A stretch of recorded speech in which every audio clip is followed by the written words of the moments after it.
Hello, listeners. This is Chen. I'm a culture historian of early medieval Europe and late medieval China.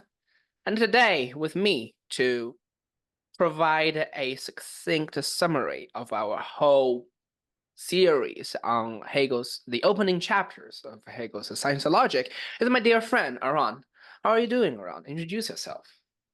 I'm doing good, Trent. Glad to be with you today. I am a philosophy instructor based in Austin, Texas, and I'm looking forward to this episode. So today's episode is rather special. We recorded this as we finished our concrete, in-depth analysis, sometimes the critical remarks that are on different the important passages from the opening chapters of Hegel's Science Logic, primarily with the whole gets our reference menu, but to provide our own synthesis. And so tell us about what prompted this project and how we have been doing it and what we're going to achieve in this episode to our listeners, please, around. Yeah, so this is the whole discussion that we had about like the different parts of the opening of Hegel's Science of Logic. They are in continuity with your general Versuche project that you can check out our prior discussions on Isaiah Berlin and Julian Rose as well. And this is part of that. All of these discussions are part of that. What we aspire to do in this episode is to give you a condensed version of all the discussions that we have had on Hegel's, the early chapters of opening of Hegel's science of logic. And with that, you can then decide if like you are interested in like discussion on infinity, you can go back to the playlist. You can find what is the episode on infinity to click on it and watch that in-depth the discussion.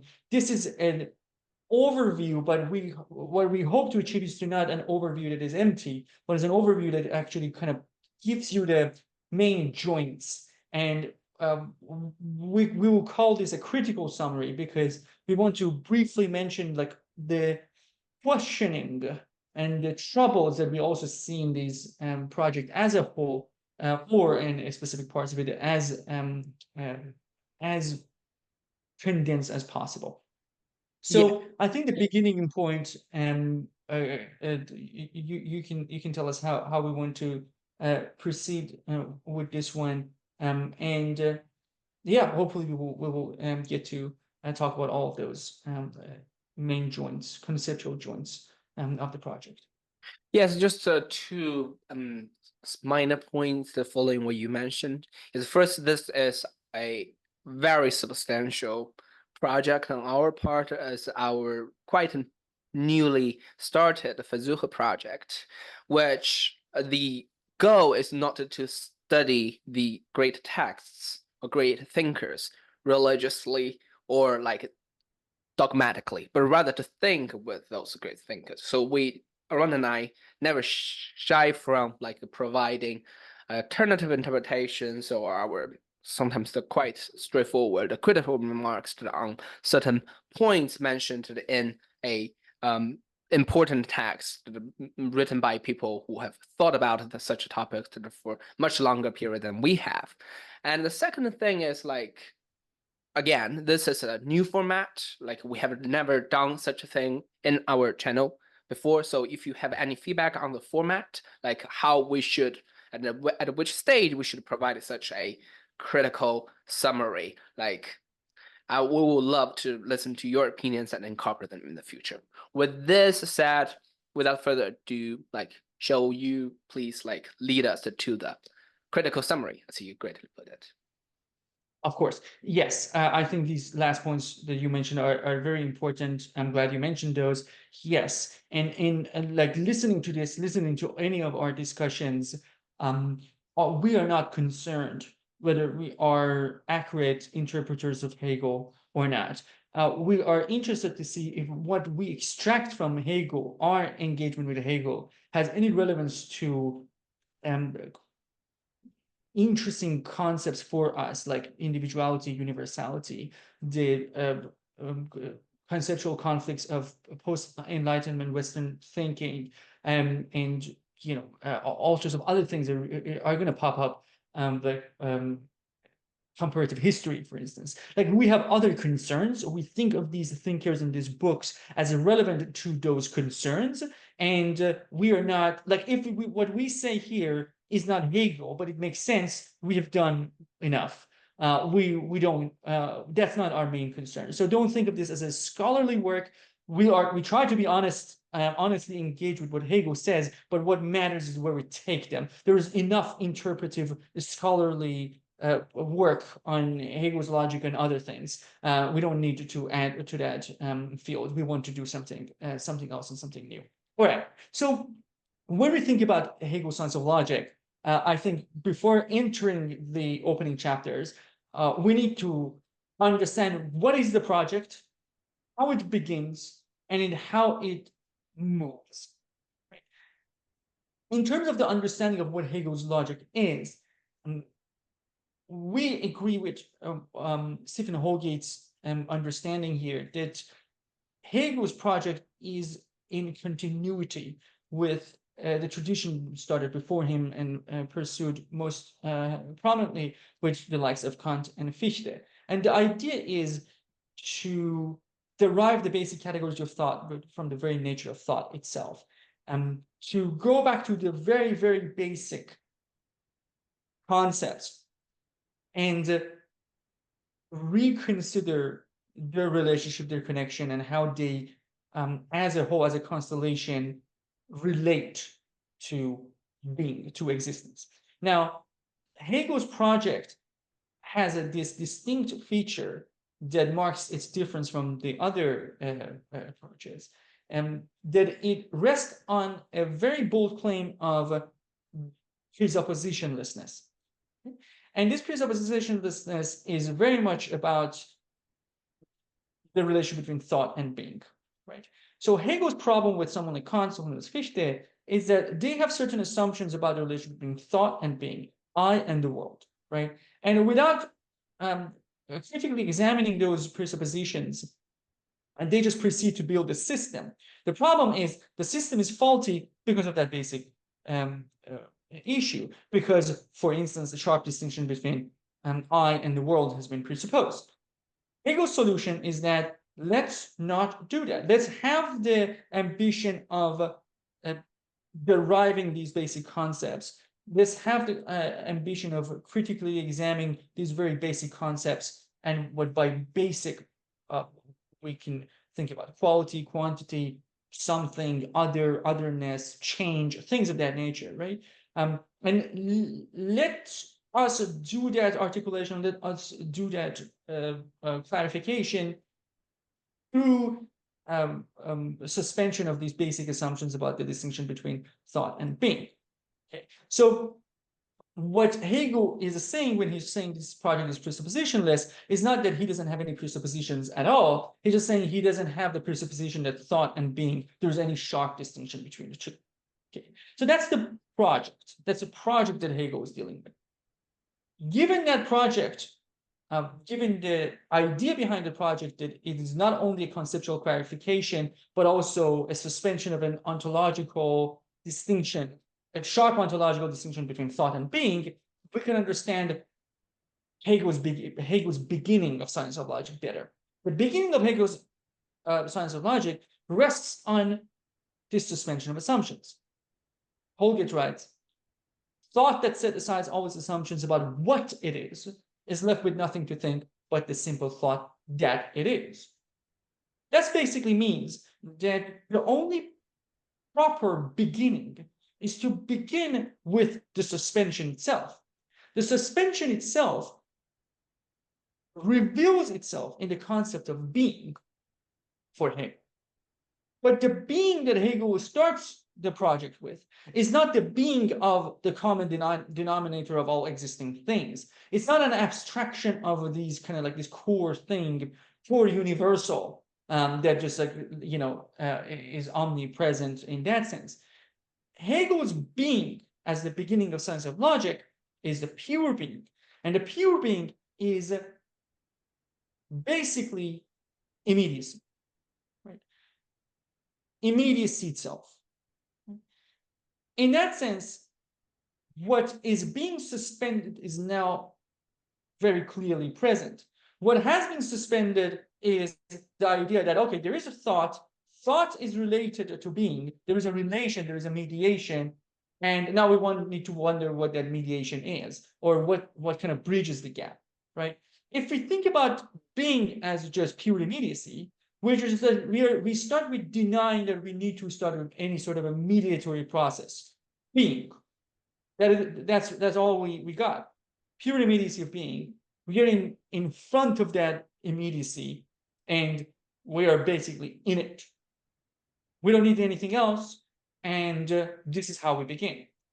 Very important thing. When we begin, we shouldn't think that we are beginning. Meaning that when we think beginning, usually we think that, oh, this is the beginning. We know this is not the end, right? But any stage of Hegel's logic is different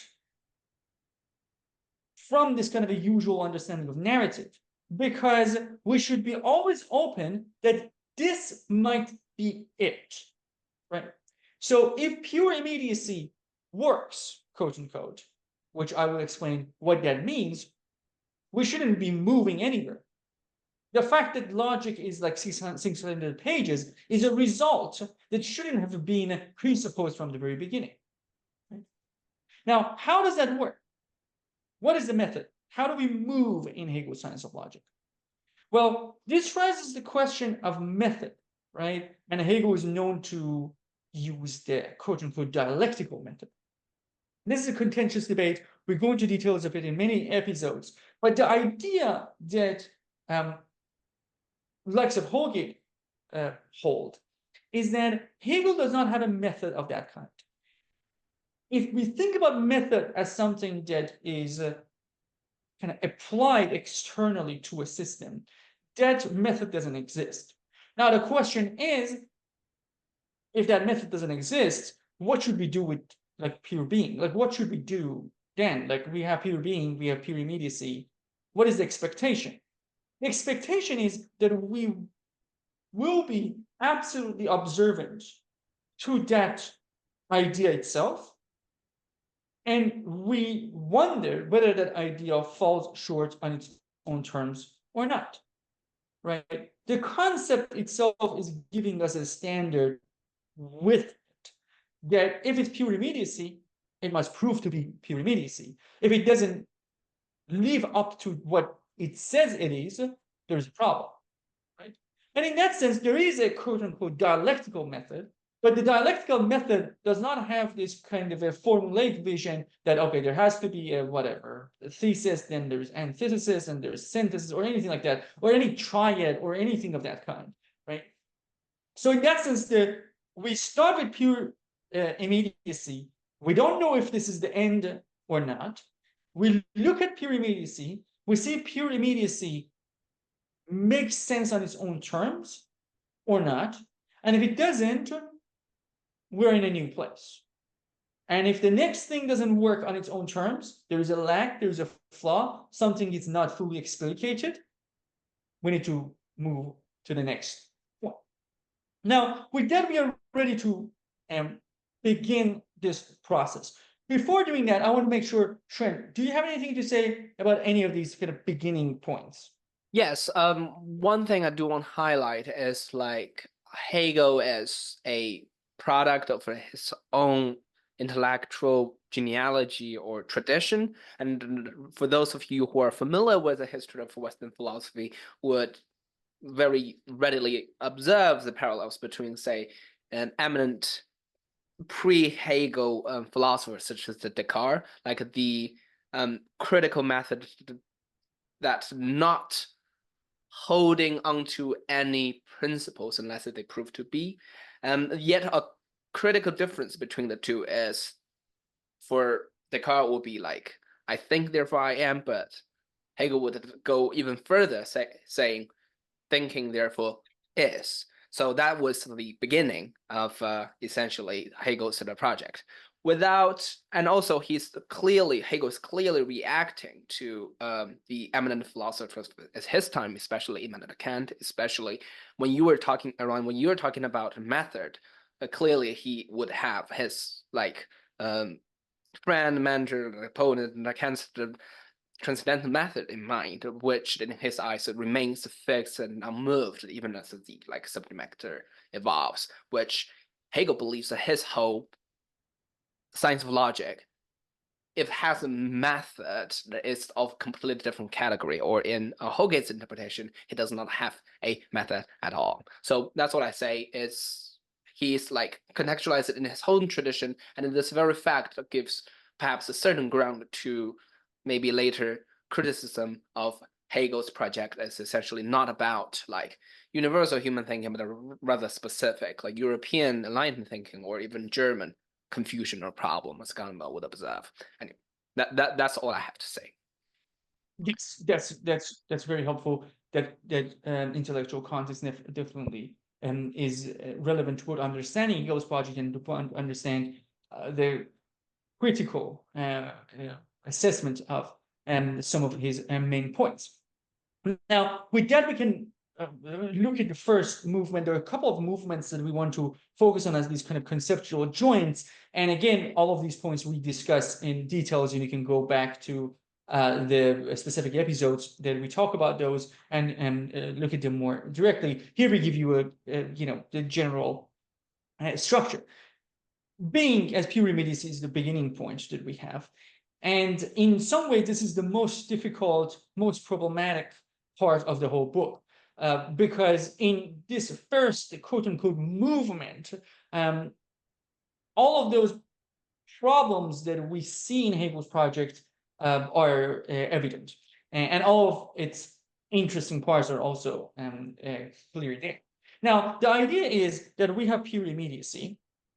And now pure immediacy, for reasons, doesn't work, right?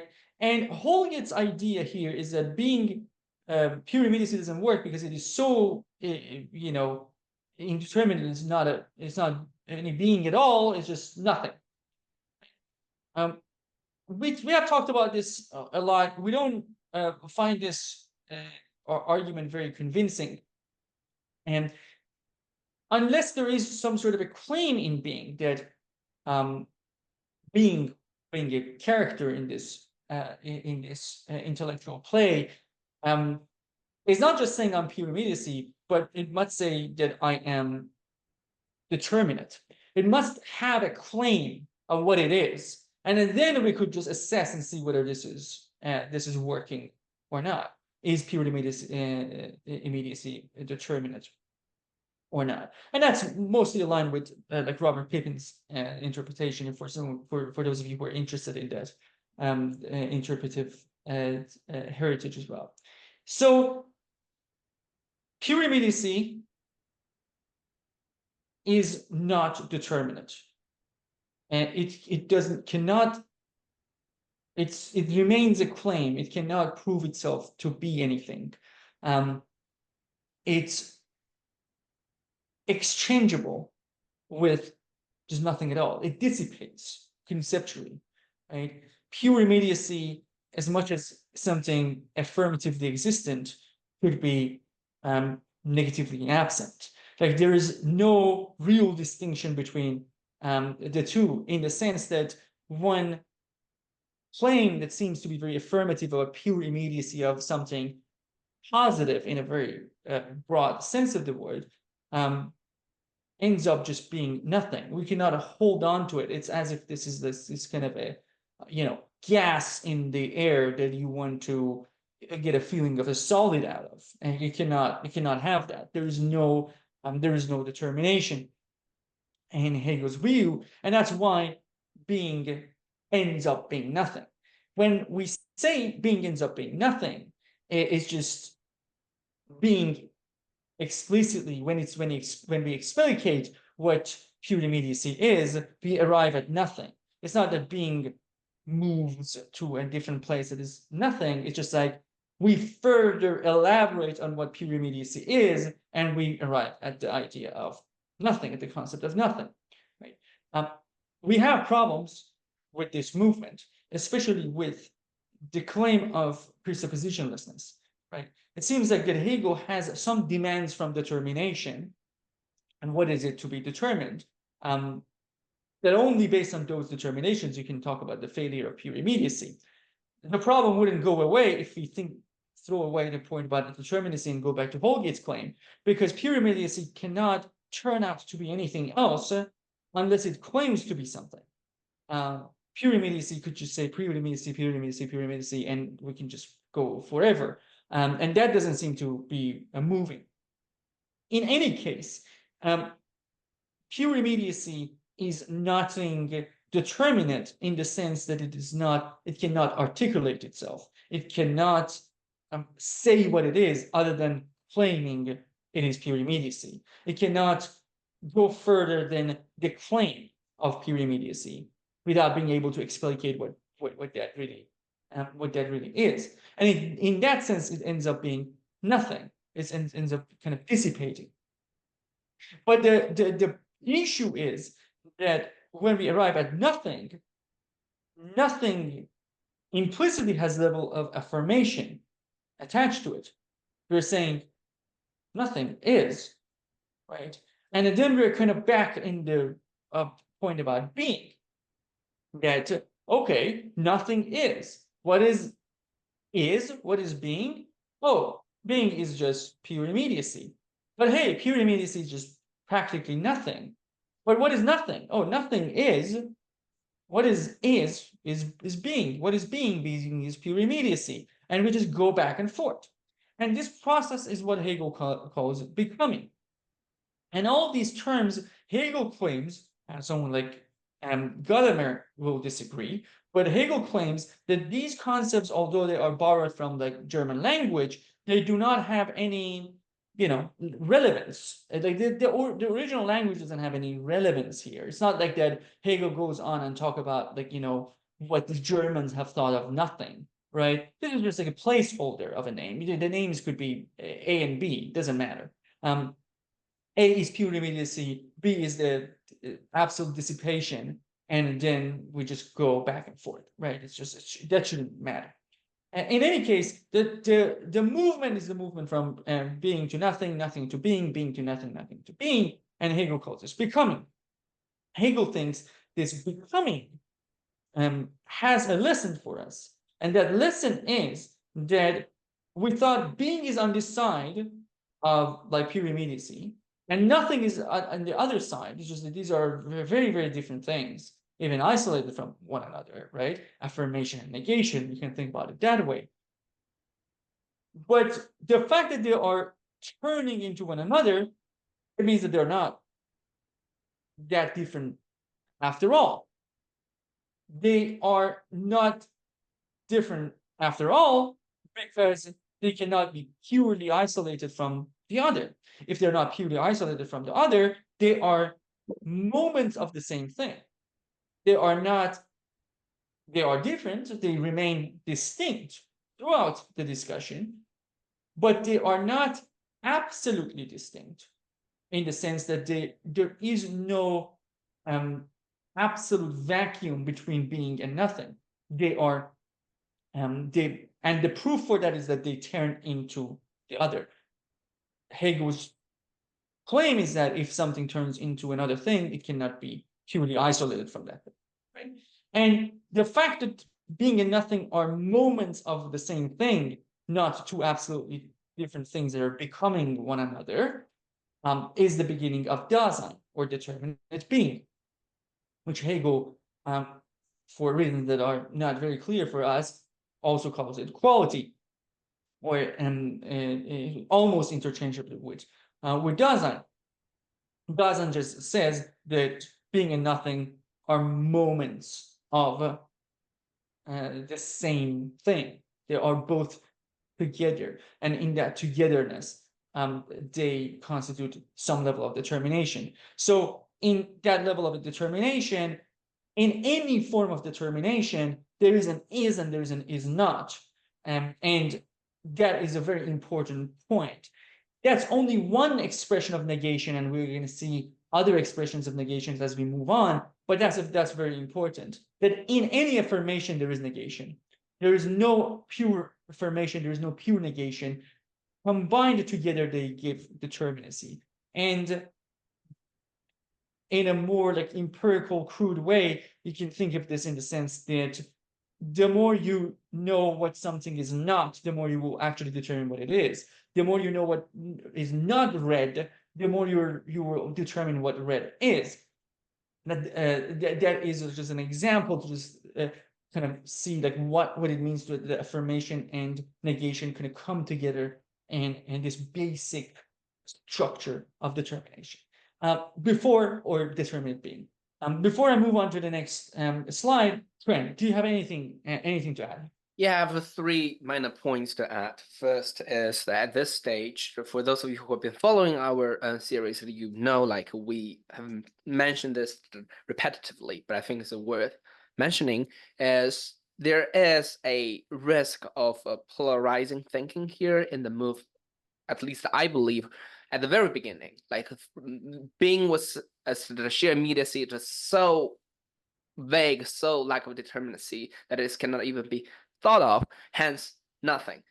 I have a reservation with that jump because what if there is a, say, logical structure, or there, it doesn't seem, it has, at this stage it seems to me that Hegel has not exhausted all alternatives to that, and you will see this move, okay, from being to it's an abstracted, homogenized to the opposite. Nothing here takes a different form, maybe like finitude, infinity, maybe like reality and then negation, things of that order later on. That's the first point. Second is Hegel's project focus on the progress of being elucidating basically the necessary logical structure necessary for being to exist or to be at all.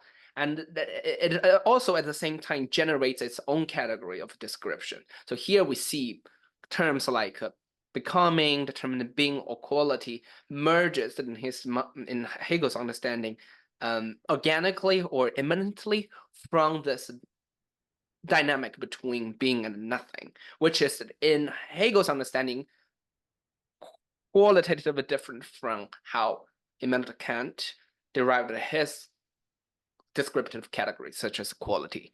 Like he can practically received or inherited like a classical logician's sort of vocabulary without much justification, whereas Hegel maintains that in a presumptionless logical enterprise, you must not do that. Instead, you must derive your own vocabulary. Hence, like the whole project is not just tracing the progress of like being, but also like writing an encyclopedia of like thinking as well as being, like entry by entry, and each entry is like one movement of being. The final thing I want to say is, like as you mentioned, like there is kind of a pre-logic logic. There's sort of Hegel's like own version of a law of a non-contradiction. If two things turn out to be each other, that means that they are not just connected, but practically the same thing. Like that's how we get from like being to nothing to like becoming. Yes, those are the three things I think we elaborated in details in the early episodes of this series. Yes, very good. With that, we can move on to the next stage, which is more elaborating on what is this determinate being. So the determinate being has kind of transformed the original being and nothing into two moments, one called reality, the other called negation. One is there are two sides of the same coin.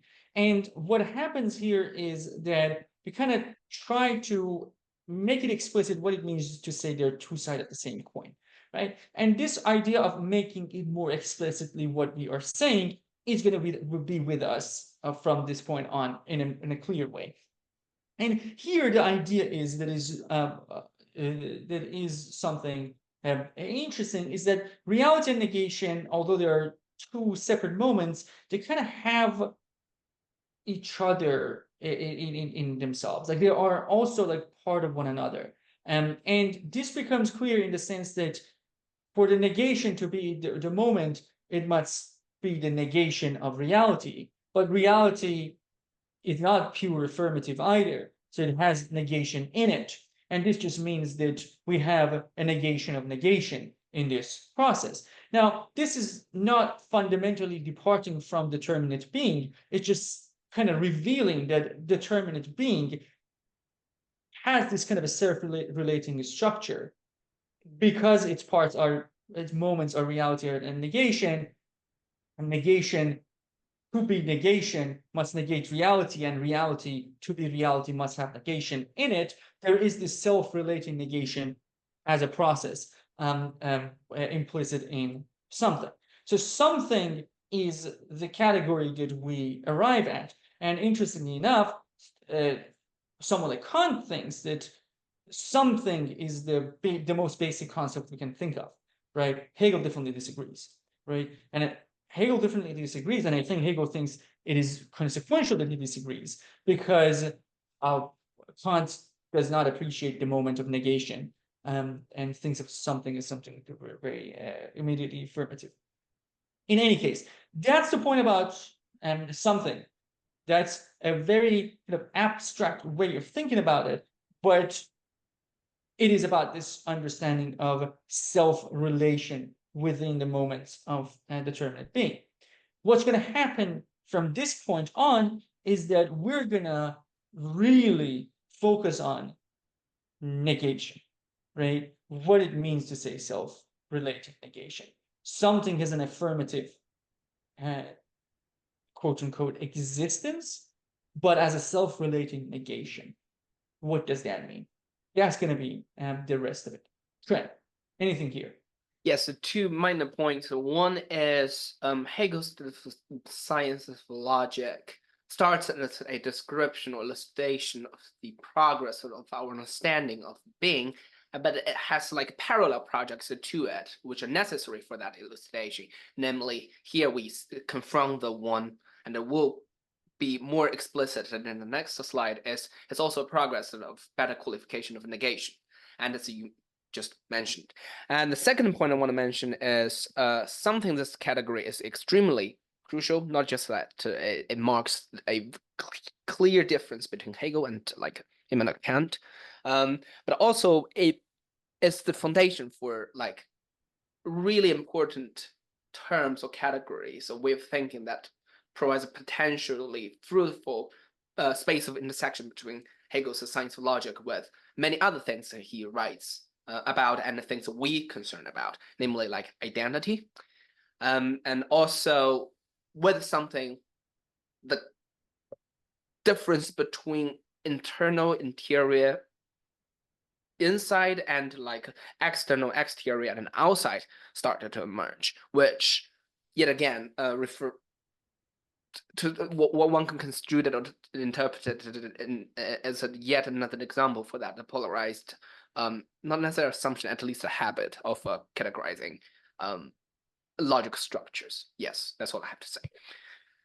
Yes, that's a very good pointer there. That yes, here with something we have an internal structure, right? And there is an ongoing tension between us and Holgate and thinkers like Pippin, like in Holgate, and all sorts of other philosophers and Hegel, which is how much of this whole process is an ontological claim, right? How much of this is about what the world looks like, and how much of it is just about this is how we should think about it, or this is the way that it makes sense to think about them, right? And these are not exactly collapsing into one another. In that sense, this kind of an interiority, but having an internal structure, is something that Holgate thinks, that Hegel claims, is something inherent to being anything, right? To be something is to have an internal structure, and that internal structure, minimally speaking, has this structure of self-relating negation. And our job is now to kind of expand on that, of what it means to be negated. And as you're going to see, this negation is going to include other things in it, but the internal side, internal external distinction never fully disappears, right? So bear that in mind. Now, when we say let's make negation more explicit, here, very clearly, we have two different paths, right? Making negation explicit internally or externally, right? When we speak of externality, which we mean that what is it to think about something as self-relating negation when we think about something as a whole, right? And what is the negation of that kind of like translate into going outside something, right? And there is a similar kind of an energy that could be applied to a more internal version of going for negation. And these are two different paths. They get intertwined, but it is important to understand that they are separated in a way. The first important thing, and that becomes one of the most significant pairs in the opening chapters of Hegel's Science of Logic, is the other. And the other comes as an external negation, meaning that in our understanding, the emergence of the concept of other is to make explicit the moment of negation in something more clear, in the sense that if something is truly inherently negation, it must have the negation of its entirety out there, right?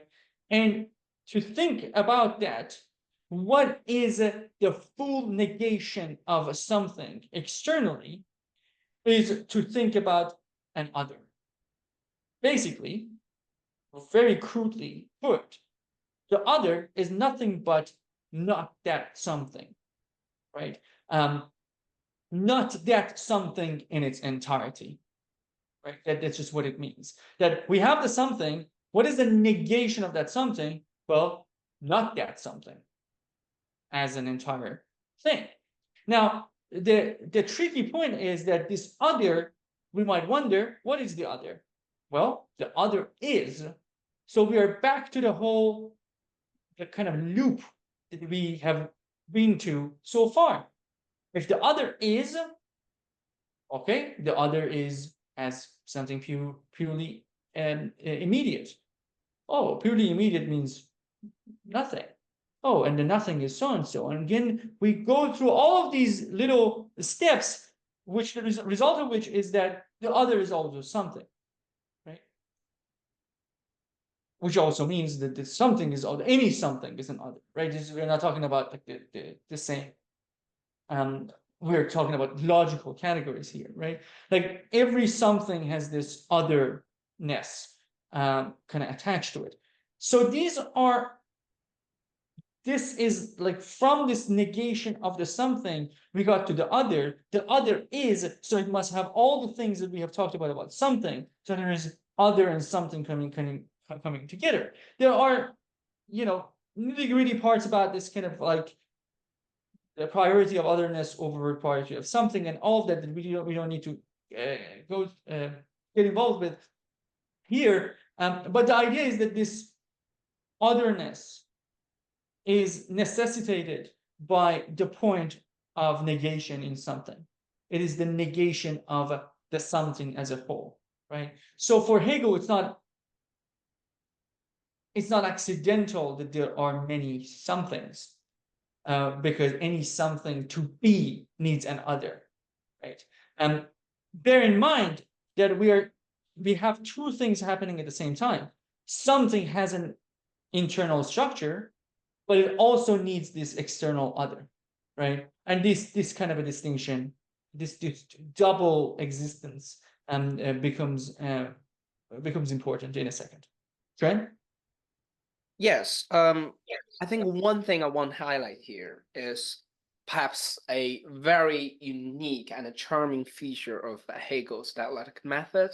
The concept of assimilation means like what we have gone through before is never lost, which interestingly has like cultural evolution as the parallel. So other observes that or takes on all the steps of demonstration we used to apply to something, and therefore we can understand something. Other which is like the antithesis of something in its own structure. That's something quite unique, I think, to Hegel's analytic method. And also, another minor point I would point out here is like something and other, they are mirror image, and as well as they are reciprocal, like something is another's other, and other is also something. I think you already said that. Just reiterate. Yeah. Yes. And the other, also something that interesting happens is that this kind of introduction of other as external negation actually leads to an internal negation, right? And this internal negation is something that Hegel calls change. Now, I can think of this in two different ways, and both of them, like within this vocabulary, within this world, could be meaningful. Number one is that because any something is an other, right? Just like the negation, like Hegel demands us like to kind of like live up to what we say, right? If this is other, this is inherently other. This otherness must be applied to itself as well, right? It cannot be just like other, but like there is a realm that is not other, right? It's just the same. So one thing to think about change is that other, self-othering, right? Because every something is also an other, it must be othering all the time, and we call that change. Another way to think about this is to think about it in continuity with the negation more explicit. Like something is a self-relating negation in the sense that that negation must be explicitly present, and that negation could be this kind of whatever that something is, not that, something new, not that. It's internally changed, like the kind of a you could say that the kind of like a shell remains the same, maybe, but within that everything starts to change. Within that it starts everything is changed. So in both of these ways, like kind of we arrive at something similar, and in the sense that there is a something, that something has this negation in it. It's not pure affirmation. We have refuted pure affirmation from the very beginning. It is affirmation and negation at the same time. Our attempt is to kind of like realize what this negation means. One is to think about negation as negation of external things, like in terms of like there is this something as opposed to other things, right? That's one thing, way to think about negation. The other thing is to kind of like negation in within. It's not purely affirmative in the sense that it's not purely what it says it is at that time, because it is exposed to continuous change, right? So these are the same operation happening and at different levels, with of course many nuances that we cannot talk about here, but that's the idea. So again, Hoge's claim is that means that there cannot be an unchanging thing in the universe. Like this is an ontological claim. This is not just like a conceptual clarification. This is an ontological claim, right? That if something is, that something is necessarily changing. That's what it is. That's not. It's not possible to not have that. Trent, anything about change? Yes. Change is in Hegel's project is baked into the very nature of being, and at the same time, it also makes that intrinsic identity of something possible, which I think is it's extremely interesting and a quite radical assertion.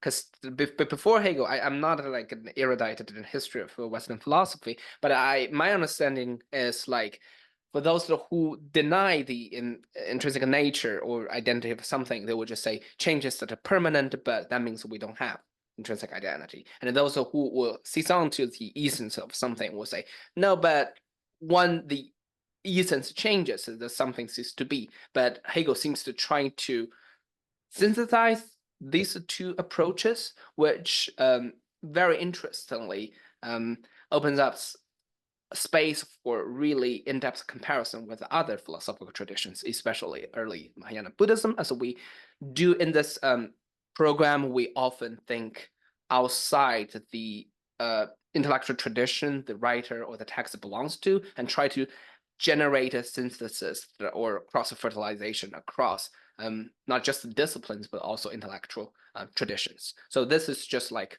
a note on how we conduct our inquiry or critical remarks in like specific episodes about like Hegel's project. And with that, we can return the mic to you, Aaron. Yes, excellent points. I want to also mention that at this point of this process, this is something that we have been interested about. A couple of things. Number one, what you said about change and identity is very important, because Hegel thinks that actually in this constant changing is the identity, right? Like change is not against identity. Constant change is the identity, right? That's what it is. Like if you think about what is the basic, the more bare conception of identity of anything, constant change. And also all the other things about like self-related negation, but like change is the identity. There is no contradiction between identity and change.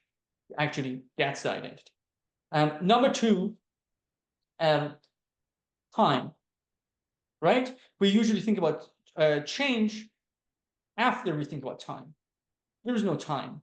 The concept of time has not been developed, right? And in that sense, that makes it very odd that we're thinking about change, but we're not thinking about time, right? Or Hegel thinks we can think about change without thinking about time, right? We don't need to first elaborate on time.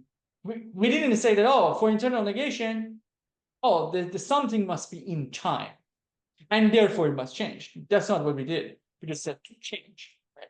It could be a problem. Lastly, in all of this, something that has been very interesting for me and Trent at different levels is memory, right? Memory in all sorts of ways.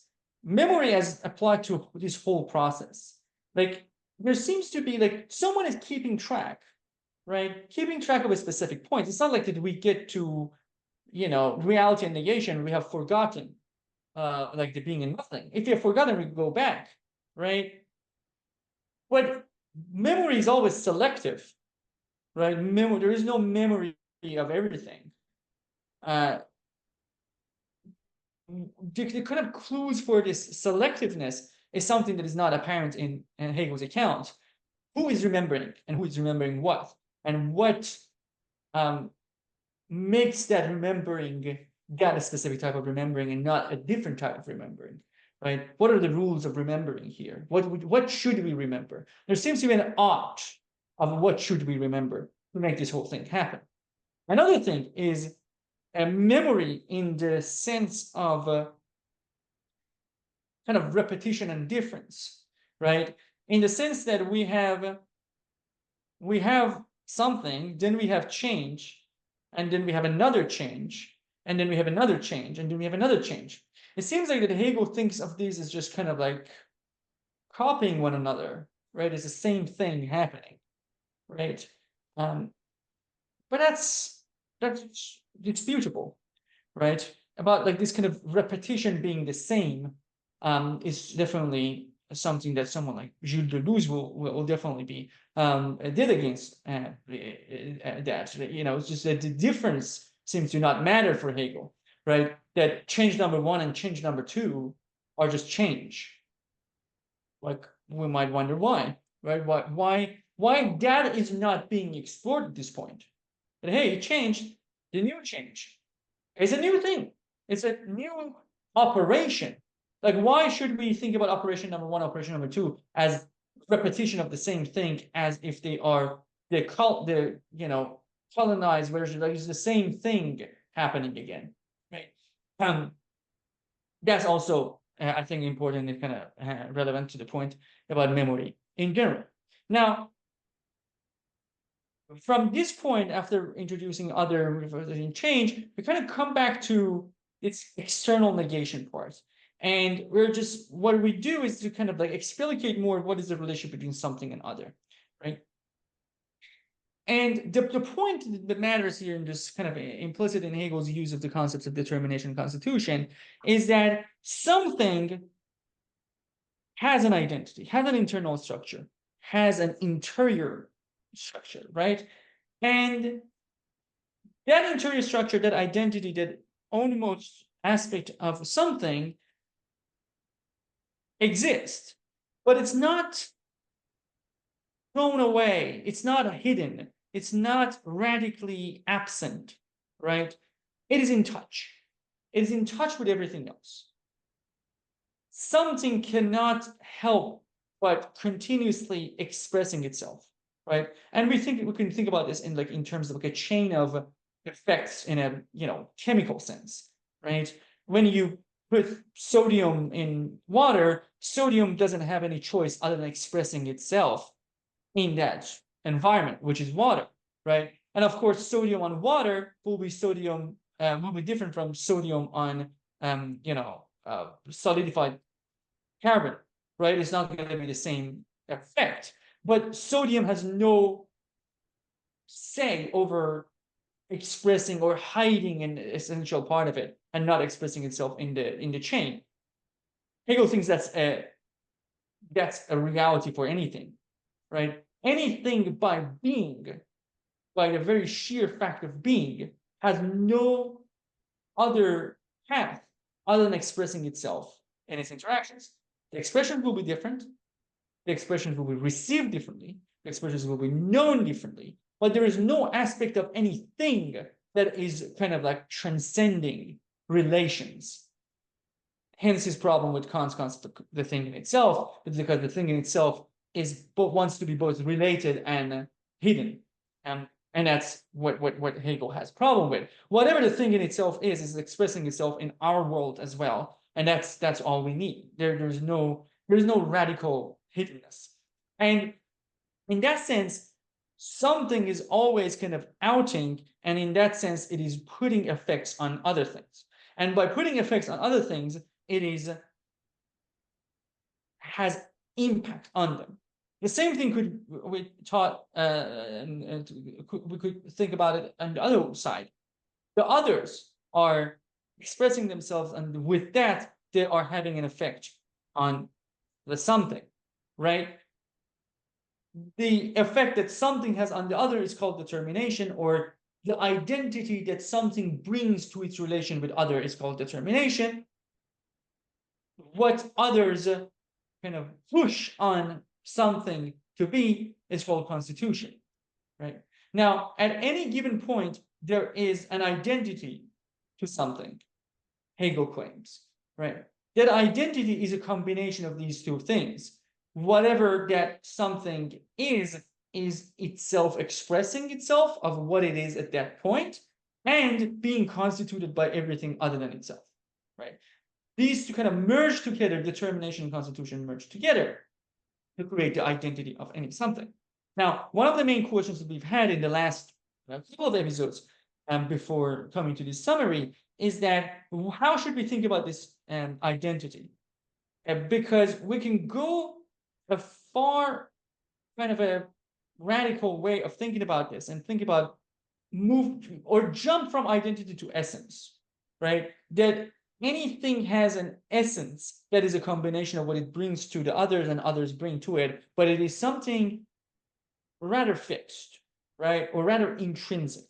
Or we could think about this as like every time you're going to have a snapshot of the world, things are in a certain position, and any sort of even arbitrarily drawn point in space as a something has a characteristic at that point. And that characteristic is always in contact with its other, and the other is also in contact with it. And both of these elements are happening at the same time.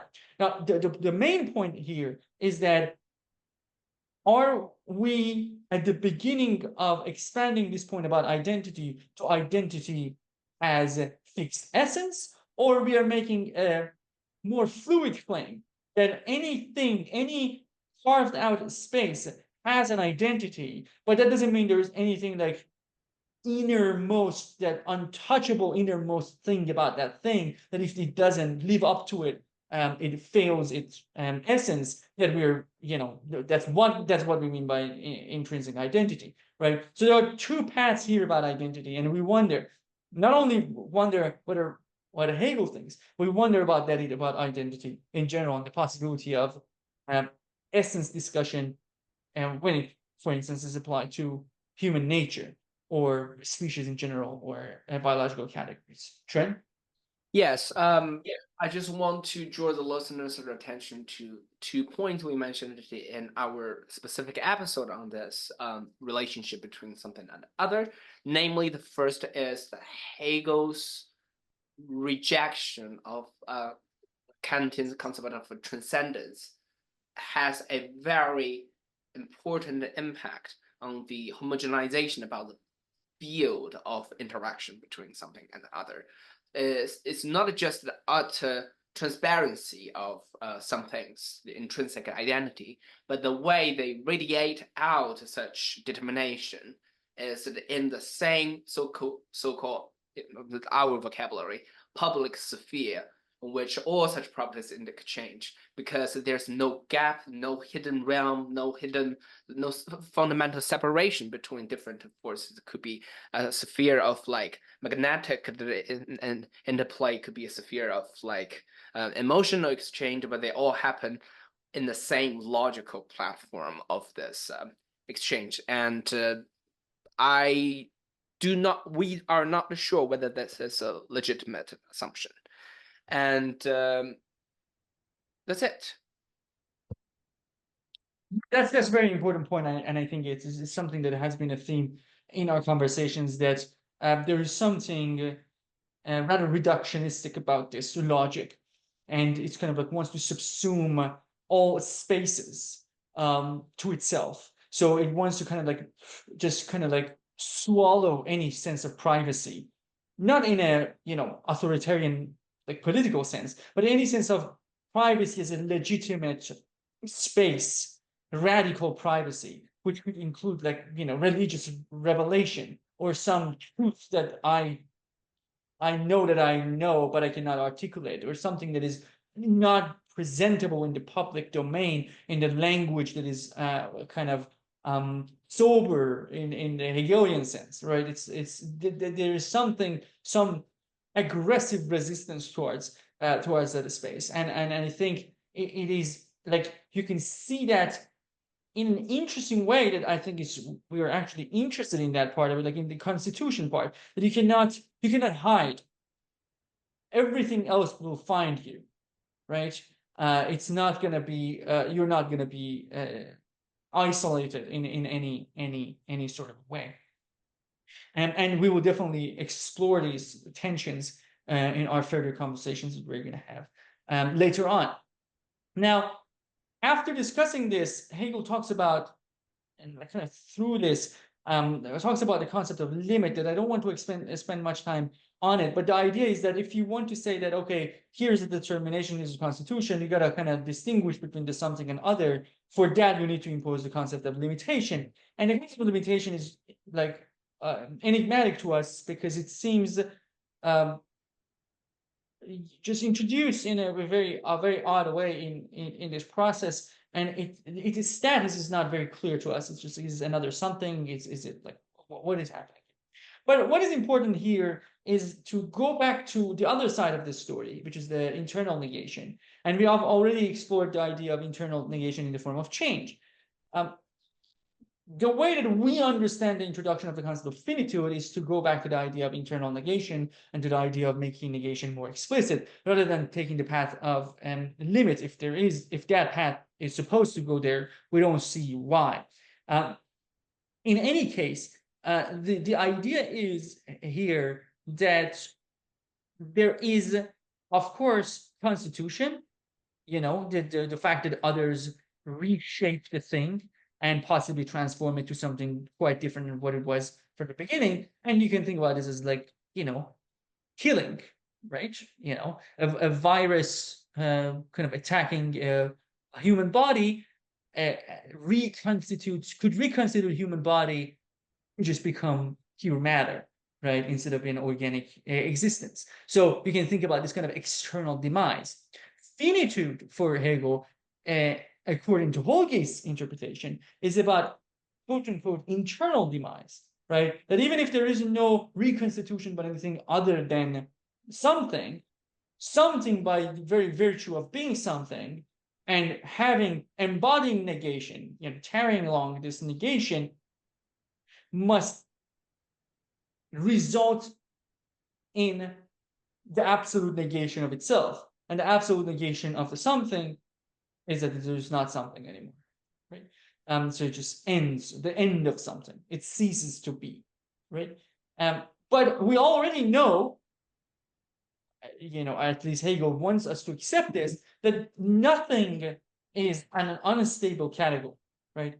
Nothing is itself goes back to this kind of a whole loop that we have talked about. So that means that one finite something ends, but then another finite something arises, another finite something arises, another finite something arises, right? And that doesn't mean that like everything was destined to be this other finite thing, wood destined to be ash. It just means that wood, as Holgate mentions this example, is destined to be something not other than wood at the end of the day, right? It turns into something else. Now, what we have here is an endless series of finitude. This endless series of finite things. Wood turns into ash, ash turns into dust, dust turns into soil, soil into a tree, tree into a fig tree is into a fruit, fruit into further fertile ground for more trees, and then that thing becoming a part of another organic creature, and that it just turned into different parts, different shapes, different layers, and this continues going on, and this endless series of finitude is the beginning of infinity, and that's the last bit that we're going to talk about, infinity. Before moving on, anything on finitude?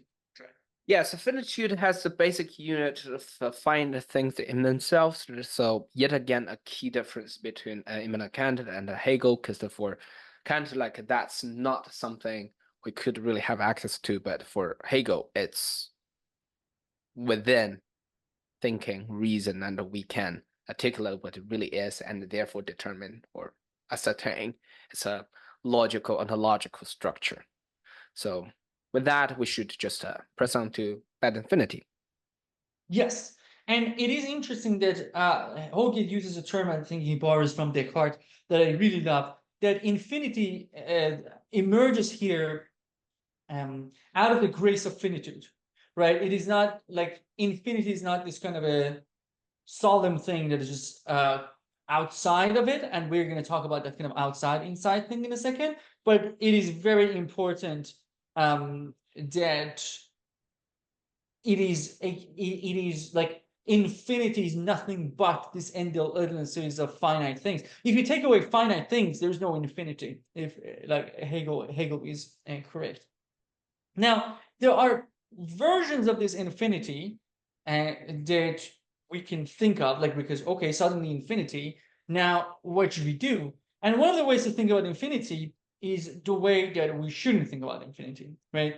And Hegel calls it bad or schlechte infinity, in the sense that bad infinity is an infinity that is opposed to finitude. Like if you ask a proponent of bad infinity, what is infinity? The answer will be not finitude, right? The problem with that is that when we say not finitude, we're imposing a limit on infinity. That okay, here's infinity. Infinity ceases to be once finitude starts. But if that's the case, that means that infinity, this quote unquote infinity that we have been talking about, is finite. It has a limit. It ends, right? So in that sense, it is a bad infinity. Now, what Hegel thinks is that if we take the same logic, is that okay, from finitude, you ask what is infinity, you say that okay, the opposite of finitude. Then you get to this new infinity, like the first infinity, and you realize that, oh, damn, this is a finite infinity. Okay, what is the real infinity? Oh, what the real infinity is something that is opposing to the finite infinity. Okay, now we have a new infinity. We call this finite infinity number 2. But hey, this is also finite because this is only described as the opposite of the first one, and so on and so forth. Hegel calls this process progress to infinity. It's just finitude, then finite infinity, finite infinity, finite infinity, finite infinity, and so on and so forth, right? Now, when we reach the end point here, the true infinity is an infinity that realizes the absolute opposition between finitude and infinity was the obstacle here, right? True infinity understands finitude as one of its moments and incorporates this endless cycle as another moment, right? True infinity does not reject finitude, only thinks about finitude as a partial part of itself. Another part of it is this chain of moving and to the other. Now, we have then the finitude, we have the endless series of finitude, and the true infinity is kind of this back and forth or combination of these two movements. With this, we have moved from being to true infinity. And that means that there is something substantial about true infinity. By that I mean that Hegel criticized, like one of the Hegel's criticisms is what he calls idealizing finitude, right? True infinity incorporates finitude, but is not reduced to it. And that's the truth of a being, right? And there are so many ways that we can think about this, and we have talked about this in details in our discussions in prior episodes. I just have an example that I talked about as like a parallel in one of the last episodes, and I think that is, I'm not saying that's a true infinity, but I want to say that that's how I see the relationship between the two. Like when you think about laws of physics, right, or natural laws, you see quote unquote finite beings in nature. You see this planet, and this star, and this table, and this electron, and all of these things, right? And all of these things are in this constant process of transformation and ultimate demise of one kind or the other, right? I mean, in organic shapes, it's easier to recognize that, but it's the demise is everywhere. Now, in that kind of a process of things falling into one another, changing into one another, ending and new things emerging, there is this kind of like a movement that is present, invisible thing that is present in all of them, and that's what we think of as laws of physics. There are no laws of physics without any quote unquote finite beings, but laws of physics are not reducible to finite beings, right? It both kind of stands above and not. It both is kind of above all of the finite beings, but it is also codependent on them. That is more than being an example of true infinity, is an example of a similar structure. And the last thing I'm going to say is that the similar structure I see in something like language. That language, any language, has a life of its own, right?